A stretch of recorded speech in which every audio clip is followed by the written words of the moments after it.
na ang mga eksena sa GMA Primetime soap na Ang Dalawang Mrs. Real.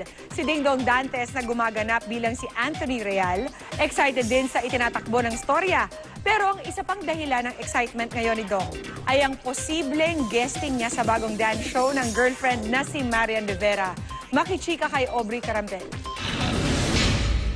Painit na ng painit ang mga eksena sa GMA Primetime soap na Ang Dalawang Mrs. Real. Kaabang-abang na ang mangyayari, lalo ngayong tuluyan ng nahulog sa tukso ang bidang si Anthony Real na ginagampanan ni Dingdong Dantes. Mas marami pa yung lugar kung saan hahataw na yung storya dahil kumbaga uminit na. So tuloy-tuloy na talaga siya.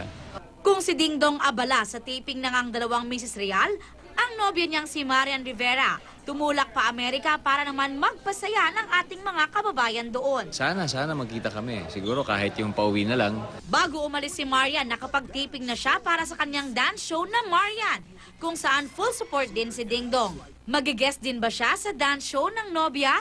Siyempre, hindi naman malayo, pero tignan natin, di ba? Hanap tayo ng magandang tempo, magandang opportunity, tsaka